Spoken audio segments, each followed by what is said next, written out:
Hello friends, myself Ankita Dimmer from अश्वमेघ विद्यालय किल्लापाड़ी standard 8 chapter number 13 में हमें एग्जाम्पल किए थे। Okay, exercise 13.1 question number 1। Following are the car parking charges near a railway station up to 4 hours ₹16, 8 hours ₹100, 12 hours ₹140, 24 hours ₹180. Check if the parking charges are in direct proportion to the parking time. तो यहाँ पे car parking के charges हमें दिए हैं ना। 4 our park रखने के लिए उसका ₹60, 8 आवर्स रखने के लिए ₹100 है, ये हमें दिया है। तो डायरेक्ट प्रोपोर्शन क्या होगा? For example x divide y है। ओके, तो उसकी जो वैल्यू होगी ना, रेशियो, वो इक्वल होनी चाहिए, सेम होनी चाहिए। उसको हम डायरेक्ट प्रोपोर्शन बोलते हैं। ओके, तो यहाँ पे 4 आवर्स की ₹60 है, तो चार्जेस पर आवर है ना, ये है ना car parking charges near railway station up to. Okay, यहाँ पे हमें दिया है ना, check if the parking charges are in the direct proportion to the parking time.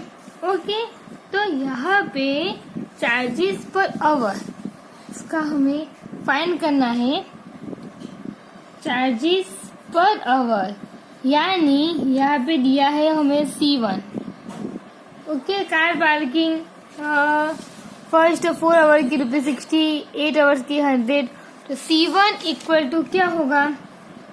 60/4। Okay, यानी चार्जेस क्या है? 4 आवर कार रखने की चार्जेस है ₹16 और चार्जेस पर आवर यानी चार्जेस है 16 4 आवर, 60 डिवाइड 4 होगा। ओके, क्या होगा? 15 4 जा 16 होगा ना, अपन 4 4 4 कैंसर equal to ₹50। Next C2 equal to second है 100, चार्जेस है 8 आवर के लिए, तो फैक्टराइजेशन करें। ओके, आपको पता ही होगा, कट होगा 2 2 2, 5 5 जा 25 डिवाइड 2। आप पॉइंट में भी लिख सकते हो कि 25 डिवाइड 2 भी लिख सकते हैं। 25 डिवाइड 2 करें तो क्या होगा? ₹12.50 होगा। Okay, next city car parking, उसकी चार्जेस है 140 और 12 आवर्स के लिए। फैक्टर क्या होगा? और 12 का ये होगा, जो कट होगा वो हम कट कर सकते हैं। 7 5 जा 35 डिवाइड 3, रुपीस क्या होगा? 11.67 आप डिवाइड करेंगे तब। ओके, लास्ट C4 180, चार्जेस है 24 आवर के लिए। फैक्टर क्या होगा? 2 × 3 × 3, 2 × 5, 2 × 2 × 3 × 2, 2 2 कैंसर, 2 2 कैंसर, 3 3 कैंसर, 5 3 जा 15 डिवाइड 2, ₹7.50। तो ये डायरेक्ट प्रोपोर्शन है नहीं है ना, सबके आंसर डिफरेंट है। ओके, समझ में आया? सबके आंसर आप लिख रहे हो ना, डिफरेंट है ना। ओके, यानी here the charges per hour are not same. C1 not equal to C2 not equal to C3 not equal to C4। Therefore, the parking charges are not in direct proportion to the parking time. Next, question number 2. A mixture of paint is prepared by mixing 1 part of red pigment with 8 parts of base. In the following table में दिया है parts of red pigment, part of base. Find the part of base that need to be added. तो यहाँ पे part of red pigment दिया है और part of base 1 के दिए है और ये हमें फाइंड करना है। तो यहाँ पे हम कैसे करेंगे? तो आपको पता है, हमें लिखा है ना कि let the ratio of part of red pigment and part of base, यानी A/B होगा, X1/Y1 होगा, X2/Y2, X3/Y4, पता है ना, ऊपर की जो टर्म है वो x1, x2, x3, x4, x5, नीचे जो है y1, y2, y3, y4, y5, उसकी दो मेथड है। तो फर्स्ट मेथड करें हम। फर्स्ट मेथड में क्या करेंगे, हम दो मेथड करेंगे, जो आपको इजी लगे वो आपको करना है। Okay, let the ratio of parts of red pigment and part of क्या है, बेस है ना, part of base A upon B। Okay, यहाँ पे A1 क्या है, आप यहाँ पे A1 ले सकते हो, X1 भी ले सकते हो, और 8 क्या है B1। ओके, और ऊपर की टर्म A1, A2, A3 ले सकते हो, नीचे की टर्म को B1, B2, X1 भी ले सकते हो, नीचे की टर्म को Y1, Y2 एक्सेट्रा ले सकते हो। क्या, तो यहाँ पे A1 इक्वल टू 1 दिया है एंड B1 इक्वल टू 8 दिया है।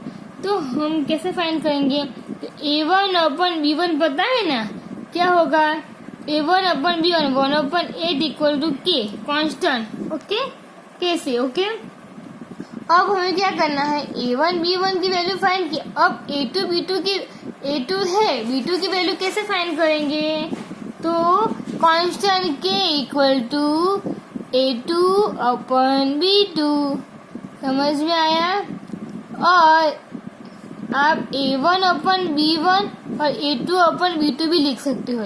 A1 upon B1 equal to K है ना, ओके, तो A1 और B1 की जगह K, A2 की वैल्यू है यहाँ पे 4, B2 फाइंड कर सकते हैं। K क्या है, K equal to 1/8, 1/8 equal to 4 upon B2, cross multiplication B2 यहाँ पे, और 4 इंटू 8 यानी B2 इक्वल टू क्या होगा, 32 होगा ना।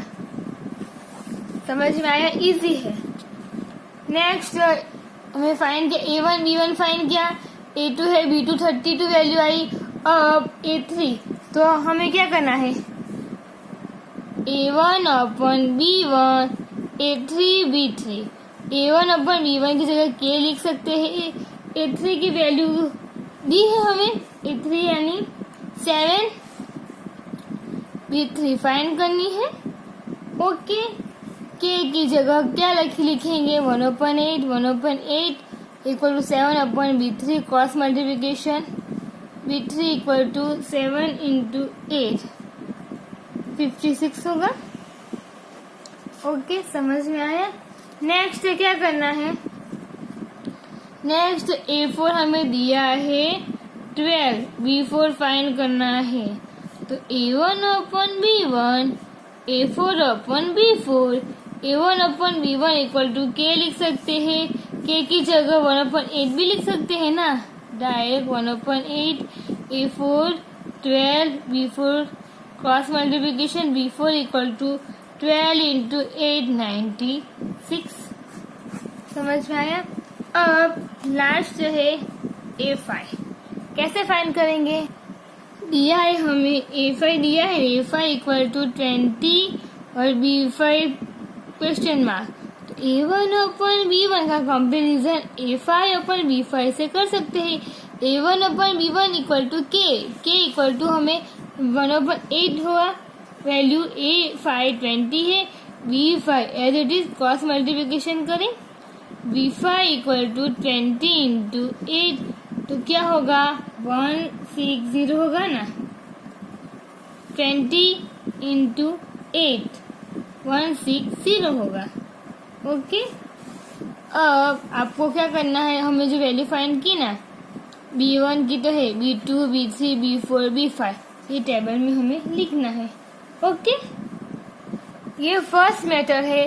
सेकेंड मेथड में क्या करना है, सेकेंड मेथड में कुछ भी नहीं, ये टेबल है ना, x1 x2 x3 x4 x5, यानी ऊपर की जो है ना उसको हम x1 मान लेते हैं 1 4 7 12 एंड 20, और नीचे जो है ना y1 8 है, y2 फाइंड करना है, y3 y4 एंड y5। यहाँ पे हमें क्या किया, A1 A2 A3 A4 A5 और नीचे B1, B2, B3, B4, B5। Okay, फिर हमें वैल्यू फाइंड की। ओके, तो यहाँ पे भी ऐसा ही करना है। क्या करना, A1 की जगह X1 लेना है, B1 की जगह Y1, X2 Y2। हमें क्या करना, कंपैरिजन करना है दोनों का। ओके, कंपैरिजन करके हमें Y2 की वैल्यू फाइंड हो सकती है ना।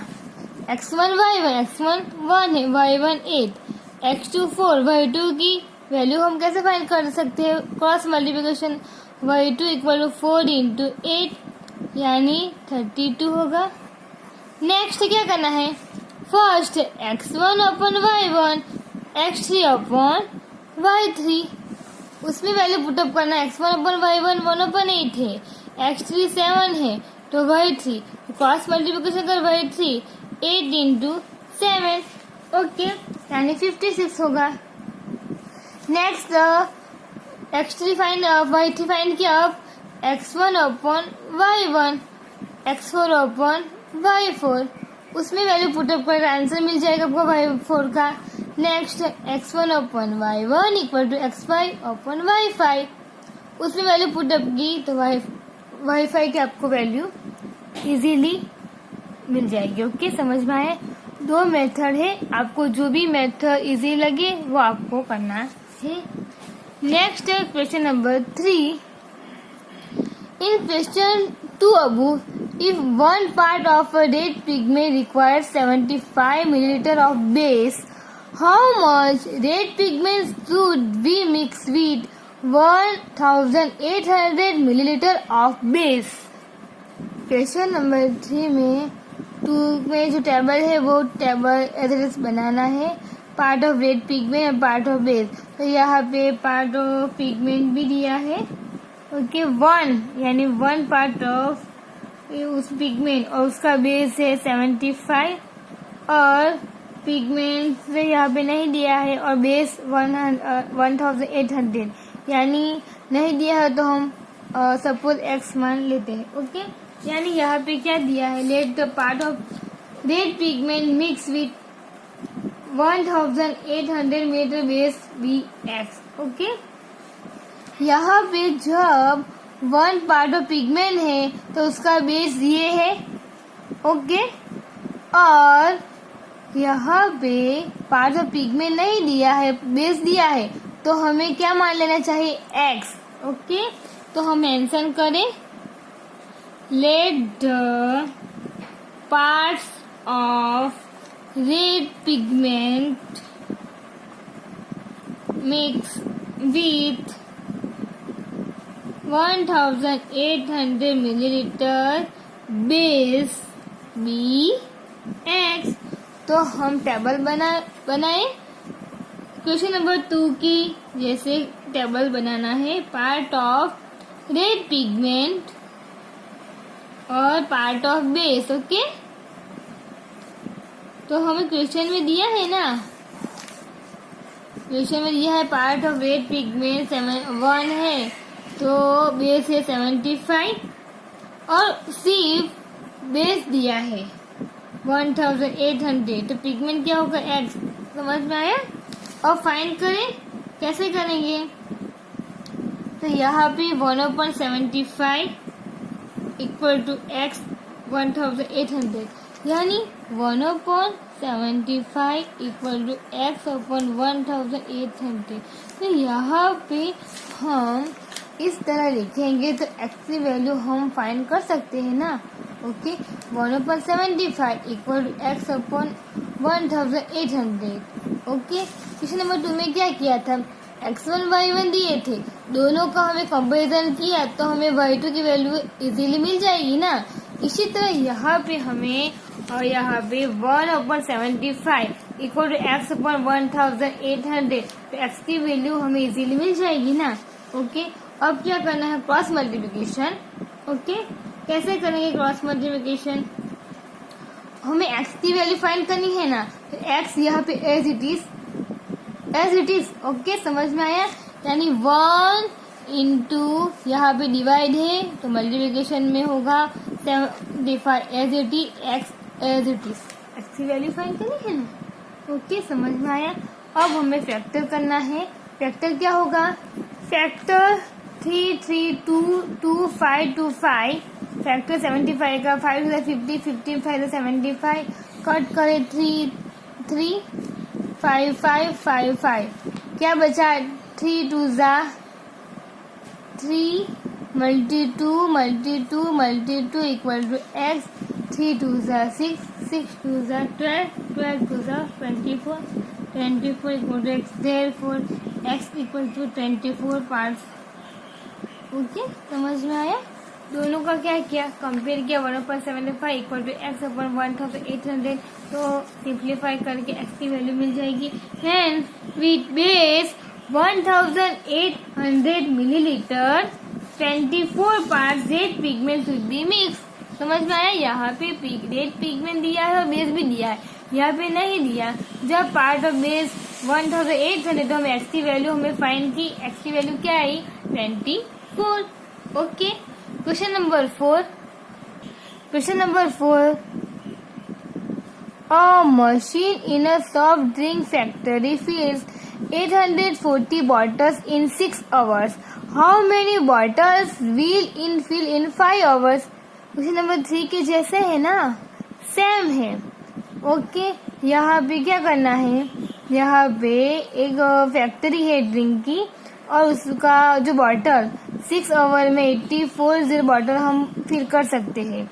और हाउ मेनी बॉटल्स विल, तो 5 आवर्स में कितने बॉटल हम भर सकते हैं, फिल कर सकते हैं। तो कैसे करेंगे, तो first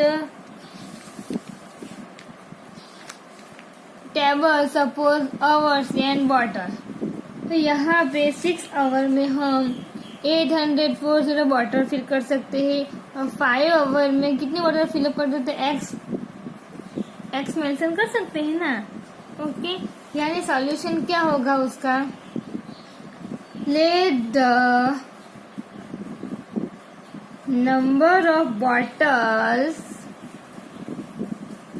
fill in 5 hours be x. Okay, अब हमें दोनों का क्या निकालना है, डायरेक्ट प्रोपोर्शन ना। Here ratio of hours and bottles and indirect proportion, direct proportion 6/840 equal to 5/x, cross multiplication 6x 5 into 840। Okay, x as it is 5 into 840 as it is, ये divide होगा। x की वैल्यू आपको ये simplify करके x की value find करनी है। ओके, तो ये क्या होगा, बॉटल 5 आवर्स में हम कितनी बॉटल फिल कर सकते हैं, ये आपका आंसर होगा। ओके, नेक्स्ट वीडियो में हम क्वेश्चन नंबर 5 से कंटिन्यू करेंगे। आपको कोई भी डाउट हो तो आप मुझे पूछ सकते हो। Thank you.